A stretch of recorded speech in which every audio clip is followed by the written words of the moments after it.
See, first and foremost, it's good to win. You know, it's good to be 1-0 and win a different style of game than maybe we're a little accustomed to playing around here. It's one where we had to kind of rely on our defense, and our offense kind of sputtered throughout the game. And to find a way to win that type of a game for us, I think, was encouraging on that front.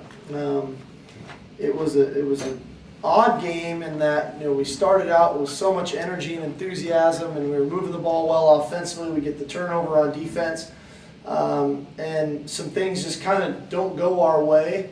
And I didn't think we responded great, and that probably goes back to me more so than anything. We just didn't respond great. We had a couple penalties against us offensively that, you know, negated a big play there to case in, a couple other big plays, and got into a little bit of a funk.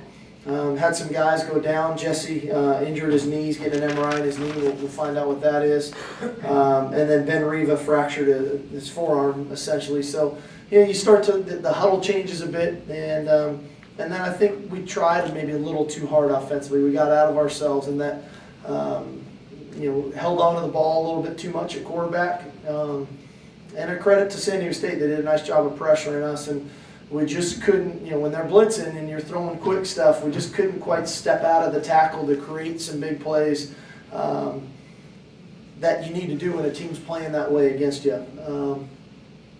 You know, we leaned on Bishop quite a bit, obviously. We'll have to find a way to fill what Jesse's role is if he's out with somewhat of a significant time. I thought defensively, especially early, we played really, really well. You know, guys were flying around, we were playing hard.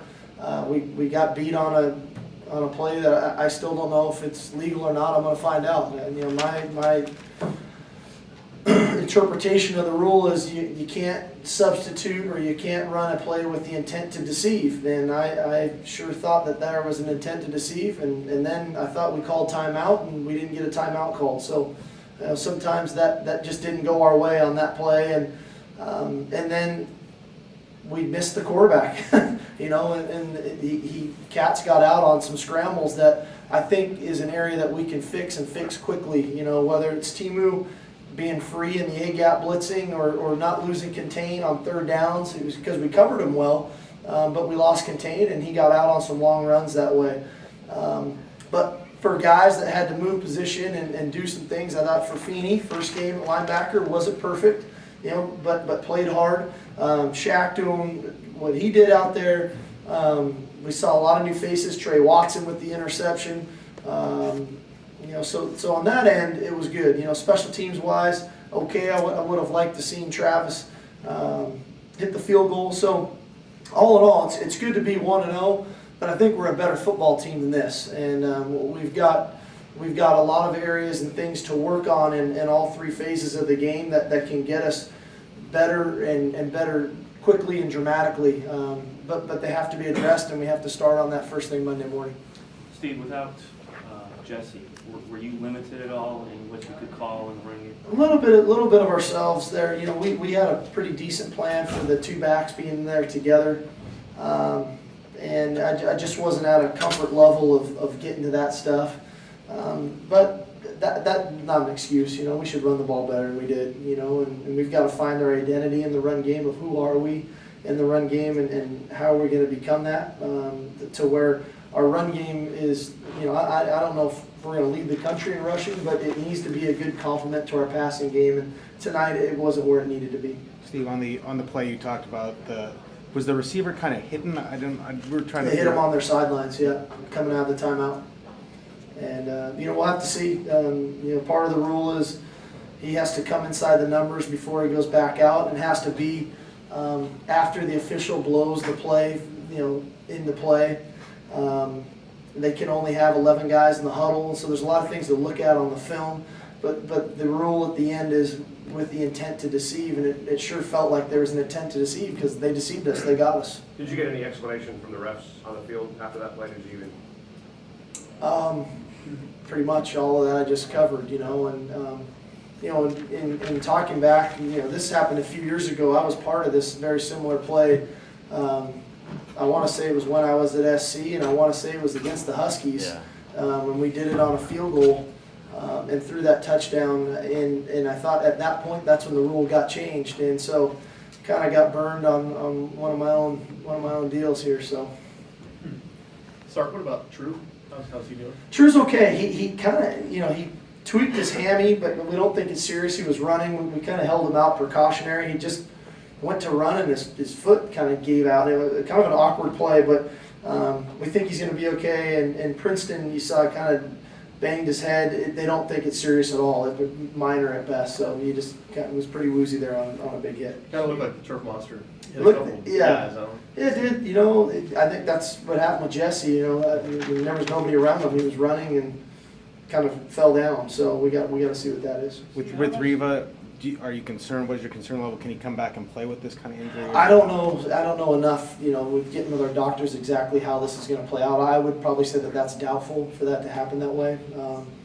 So Mike Chris got in and got to look at the film to see how he did. And again, that's why in training camp, guys, why we practice and we move guys around to be prepared for stuff like this. And so we'll have to look at some things, if potentially moving a toe back in there at guard full time and maybe putting Kohler back out there at tackle, or leaving Kristen there and see what he can do. So we got some options, which is okay. How much did you have to change the play calling, the way the game was going there? It just kind of got funky. The game got a little funky. I've called better games, and I'll call better games than I did tonight. I've seen Keith Price better than he was tonight. He's kind of maybe just didn't feel right, didn't feel quite comfortable all the way through it. And we're probably not going to be great on offense if myself and he aren't just in the rhythm of the game. And so we'll be better than we were. How much of that was the pressure that Price was getting? A little bit of that, but there was times when it really wasn't.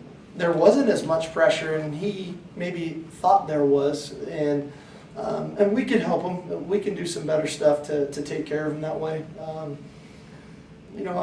was glad that we were able to get the ball to Austin and Kaysen, and that was part of what we wanted to do. I wish we could have got the ball to Jadon Mickens a bit more. Maybe Kendall Taylor and those guys, some of our speed guys, because when you play a team like that, it's playing so much man-to-man, there's so much pressure.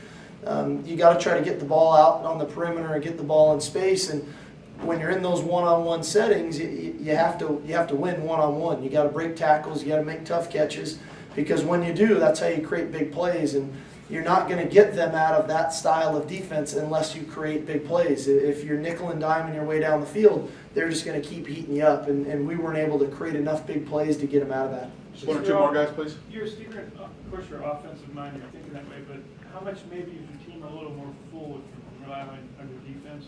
Well, I felt that, and we tried to lean on them a little bit and work the clock there late in the game, and do some things just to kind of move the ball around. And I felt like, as we got a couple pretty key injuries there, and some guys started to cramp a little bit, and got to a point of, well, maybe we need to shorten this game down here and win this thing. And that's a nice thing to know, that you can lean on your defense that way, and that hadn't been a big luxury of ours here in the past. He kind of hinted at. I'd say he kind of hinted at the way they might go for two and go on fourth down a lot. But so you guys kind of prepared for all of those every I think time we they did were. all that. I thought we were prepared for it. So much of early in the season type games, and I saw it all day today and on TV, and then with our stuff tonight. Substitutions are always an issue. The special situations within the game are always issues. Some of those plays like we saw tonight, and the penalties. And then how you respond to them, and you watching the games. And so we were prepared for that aspect of it, but they got us on a couple other things. So that's a pretty good team. No, that's a good team. And Rocky Long does a nice job. They're going to win a bunch of games again this year. As far as the volume on your play sheet, Steve, how did that compare to maybe Eastern or Baylor or anything in between from last year? Volume-wise, we had a pretty decent amount in the game plan. A bit of my concern in the game plan coming in was, I'm always trying to protect our guys as best we can, and we were playing some young wideouts, and I wanted to ensure that they could have some success and not put too much on them. Two new tackles making their first career start, so I wanted to kind of take care of those guys. And then when we lost Jesse there pretty early there in the first quarter, I wanted to make sure I could protect Bishop some too, you know, and so we probably got scaled down a little quicker than I would have liked. But you know, what I didn't want to do was lose our stinger, and I thought a little bit in there we lost a bit of our stinger. When we're at our best, we're an attacking offensive football team, and we stress you whether it's through how we run the football, how we throw the ball down the field with our up-tempo stuff and no huddle, how we can change gears with personnel groupings. And we got a little stale tonight, and that was probably mostly on me. Steve, were the short kickoffs by design, was that part of kind of what you were going to do? Or? No, you know, Travis has just had a little bit of a fatigued leg here as of late, and so we almost went in with, hey, try not to just burn yourself out here, you know, and his groin had been a little bit sore, and the last thing I want is on the opening kickoff, him swing and try to hit it as hard as he could and injure the groin to a worse degree. And so we just told him to strike it well. We wanted to make sure we placed it, you know, in the left-hand corner of the end zone and cover really well. And he did it exactly what we wanted to do. We just didn't fit the first return. We fit it completely wrong. And so there were some things that obviously that we're going to be able to fix because they're glaring. They're so easy for us to see that we're going to be able to address them and get them fixed quickly. All right.